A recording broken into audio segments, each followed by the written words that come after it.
आज से हम 3 से 4 साल पहले आ जाएं तो 4 साल पहले जी केमिकल डालने के बाद में एकदम से उठान हो रहा था खेती का, फसल का। डीएपी डालो, वो कहते हैं कि ज़मीन गन्ना कैसे काला हो रहा है, जी डीएपी डाला मैंने तो बहुत बढ़िया चल रहा। आज वही डीएपी किसान भाई बैठे हुए हैं, अगर 15 किलो बीघे का भी डालें तो उसका भी रिजल्ट नहीं आ रहा। जहाँ पे खेती होती है तो वहाँ लाल दिखा रहा है। बिजनौर जिले के 2022 में मेरे ख्याल से 9 ब्लॉक हैं, शायद 11 में से 7 ब्लॉक रेड जोन में थे जी। मैं खुद इन मीटिंगों में था, सरकारी मीटिंगों में, जिसमें गांव-गांव जाके ये समझा रहे थे कि भैया ये समरसेबल कम चलाओ, खेत पर खड़े होकर थोड़ा पानी दे लो, हार्वेस्टिंग कर लो पानी की, बारिश के पानी की। जागरूक कर रहे थे लोगों को। पिछले 2021-22 की रिपोर्ट थी, वो 1.5 फीट पानी नीचे गया बिजनौर जिले का। ये तो मेरे जिले की स्थिति है।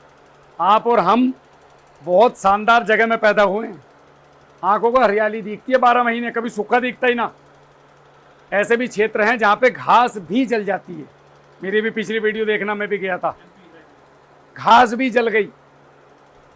गन्ना आधा महाराष्ट्र में और एमपी में ऊपर से सफ़ेद हो गया, पानी नहीं है। डैम से पानी मिलता है, लिमिटेड पानी मिलता है, उतना ही देते हैं, उससे ज़्यादा गर्मी है, 45 डिग्री टेम्परेचर, उससे पानी खींच ले। गन्ना पालना मुश्किल हो रहा है उन लोगों को, फिर भी ड्रिप डाली हुई है। हमारे यहाँ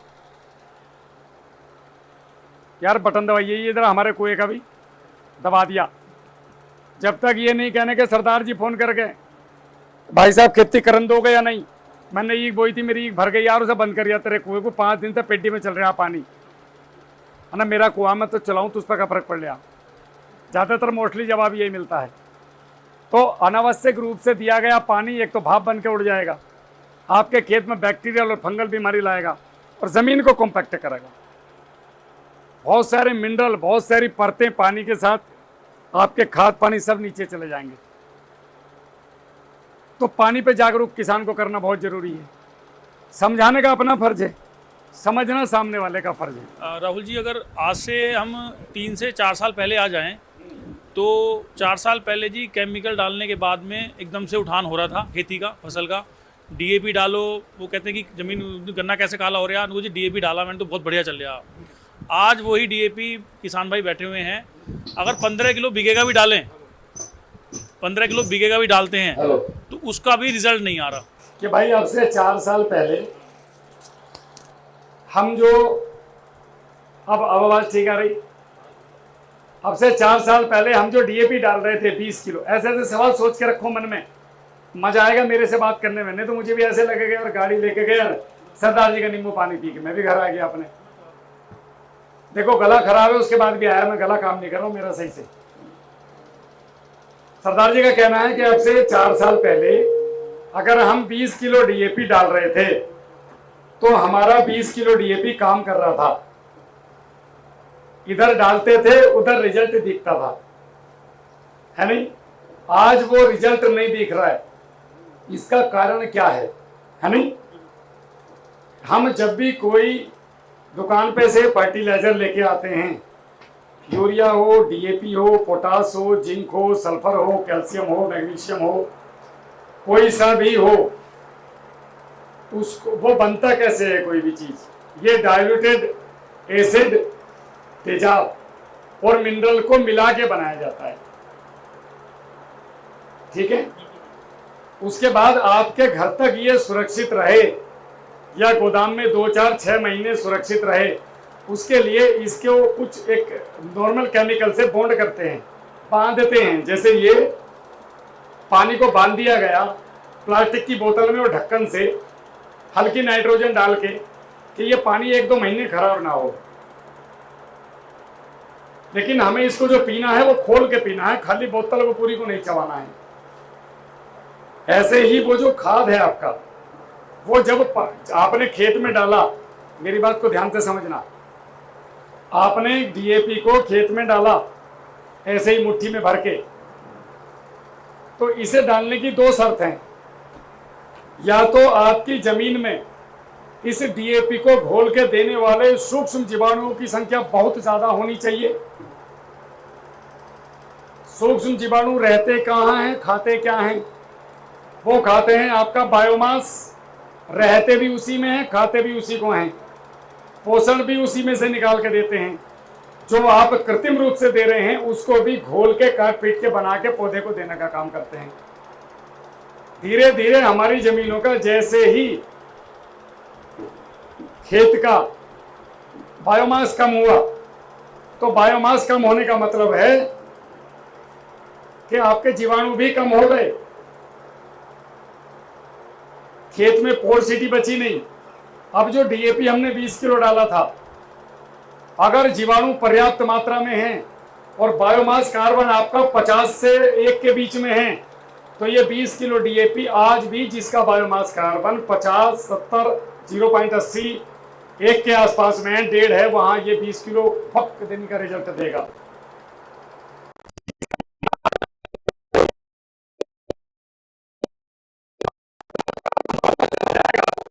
फिक्सेशन कम होता चला जाएगा। मतलब तो ये जो आपने डीएपी दिया, ये जो जीवाणुओं ने इसको जाके तोड़ना था वो तोड़ नहीं पाए, तो ये जमीन में ही पड़ा है, आपने तो अपनी तरफ से दे दिया। इसके लिए खेत में बायोमास और सूक्ष्म जीवाणु होने बहुत जरूरी हैं। सूक्ष्म जीवाणुओं को 3 कैटेगरी में बांटा जाता है: bio fertiliser, acetobacter, rhizobium, azospirillum. ये दुनिया के हर प्रकार की फसल को नाइट्रोजन देने का काम करते हैं।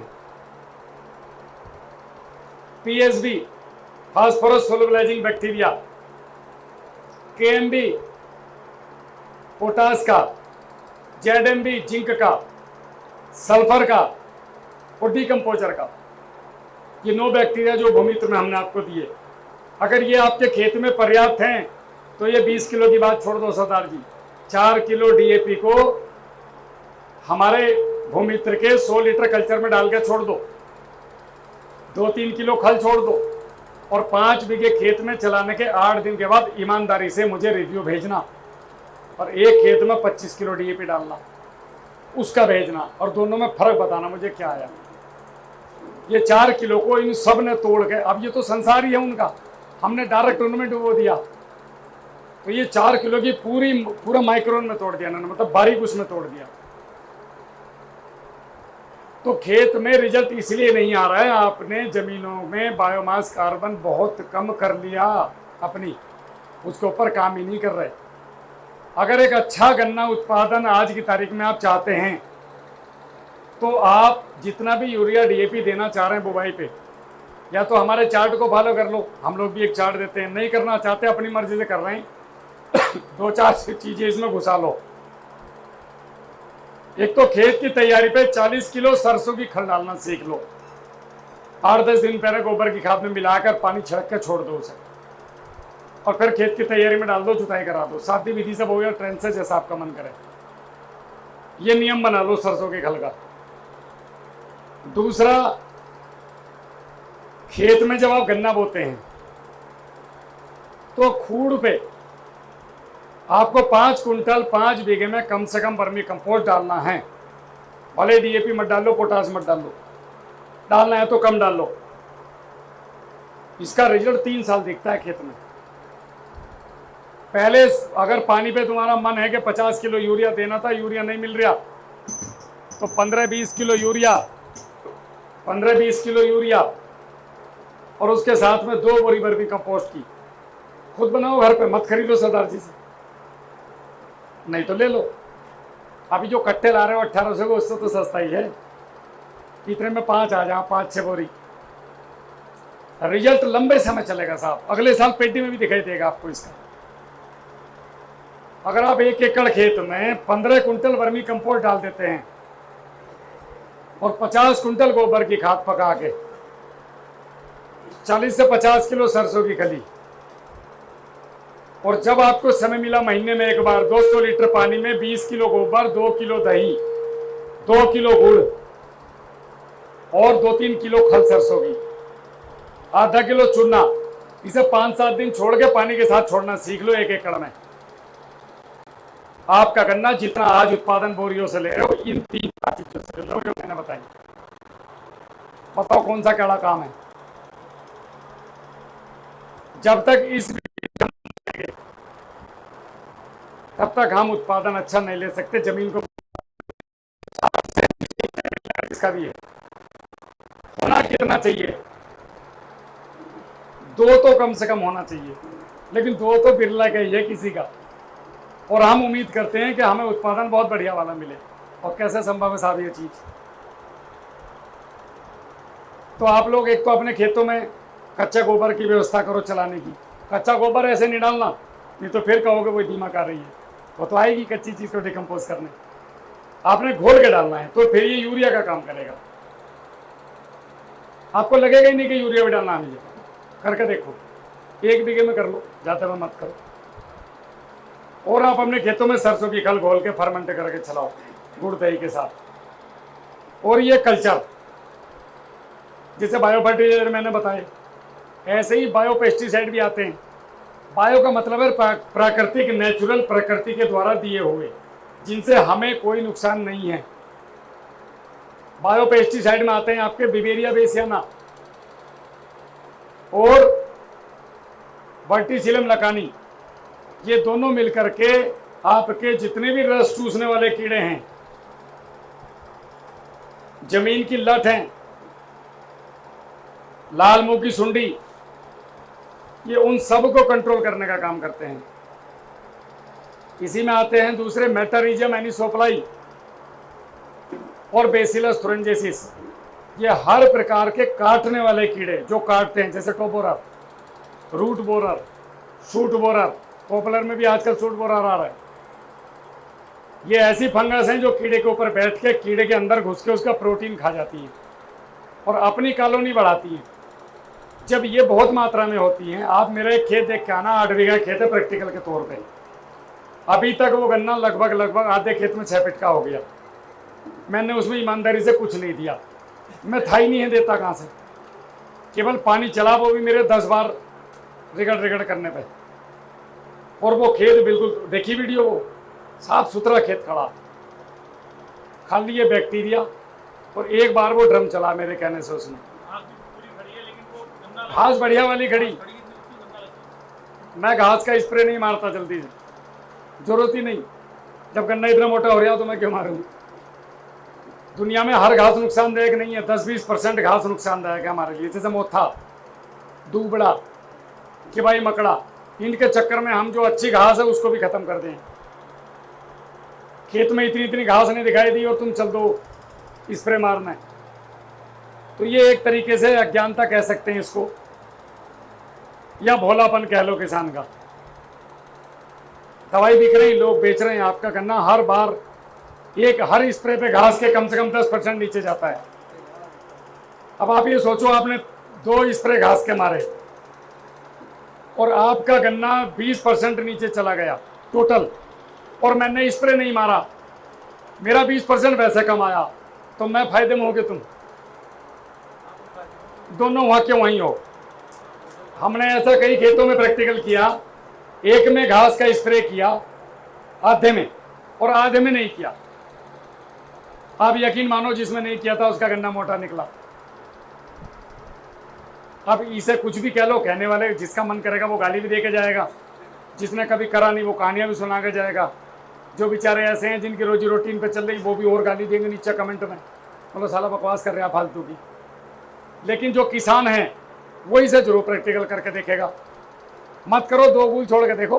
क्वेश्चन ये है कि जैसे हम जुताई कर रहे हैं, किसान हमारे यहाँ का गन्ना बोने के बाद सबसे ज्यादा जुताई और खुदाई कर रहा, इससे क्या हो रहा है, बहुत ज्यादा वो जुताई कर रहा है, तो जुताई के बाद क्या हो रहा है, एक तो उसका वेपोरेशन ज्यादा हो गया सारा, दूसरी चीज क्या है, उसकी लागत बढ़ गई।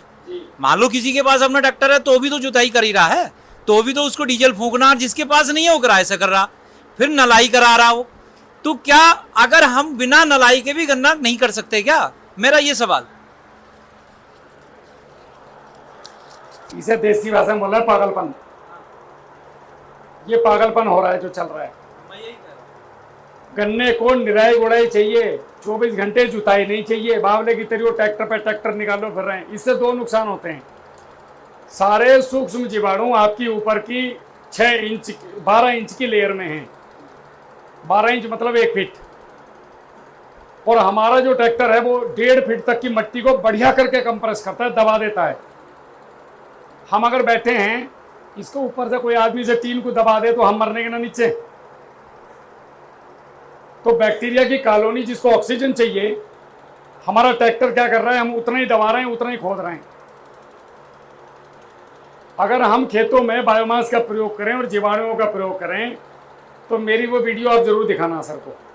उस पेटी में अभी तक कोई ट्रैक्टर नहीं निकला, कोई आंतरे भी नहीं निकले, और उसके नीचे खुदा हुआ है अपने आप, केंचुओं ने खोद रखा। अब या तो मैं पागल हूं या वो व्यवस्था पागल है जिसने ट्रैक्टर बनाया। मैंने भी 4 बीघे पेड़ी में कुछ नहीं करा। आप बिल्कुल सही कह रहे हो, आप फायदे में रहोगे।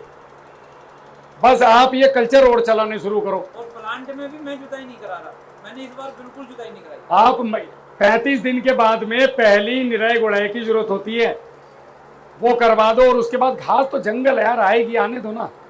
जब आके तुम्हें लगे कि मेरी फसल को नुकसान दे रही है, फिर उसकी निराई गुड़ाई करवाओ, तो वो बायोमास का काम भी करेगी, फायदा भी करेगी। अब 7वें दिन दे ट्रैक्टर, गन्ना तुम्हारा 4 रुपए किलो बिक रहा, इतनी जम गई ना। 2.5 रुपए की लागत लगा रहे हो तो बचाओगे कहाँ से? उसमें जमीन के तो जोड़े नहीं। अगर गन्ने की पूरी लागत जोड़ दो तो गन्ने की पूरी लागत अगर जोड़ देना, मेरे हिसाब से 300 रुपए कुंटल गन्ने की लागत है, 300 से ऊपर ही जाएगी। जिस दिन खेत चुन लिया और खेत कटने तक जरा पूरे खर्चे जोड़ना। नहीं, हमारे यहाँ वाले में तो 500 रुपए जा रही है इस एरिया में। सच्चाई है, मैं सही बता रहा तो हूँ। किसान को 100 रुपए जो बच रहे हैं ना कुंटल पे, उसमें उसकी जमीन जोड़ लो। और खुद भी तो भाई मैं रिटायर हो गया आया, सरकार मुझे लगभग 1000 रुपए से 1500 के बीच में रोज का पेंशन का देती है। तो अगर मैं किसान हूं तो कम से कम मैं इससे 3 गुने कम का, तो मतलब मजदूर अगर मेरा 500 रुपए का है तो मैं मजदूर का आधे का तो हूं कि नहीं हूं। 250 तो मेरे भी बनाए, साल भर का 250 का हिसाब जोड़ियो, 365 दिन में तो साल में क्या चला गया, साडू के यहाँ चला गया, वहां चला गया। 1000 रुपए पूरा हिसाब जोड़ेंगे तो घाटे में आ जाएंगे। आज समझदारी की खेती करनी है जो हम नहीं कर रहे। आपने समझदारी वाली बात कही, मेरे सिंपल सा नियम है। जिस दिन आप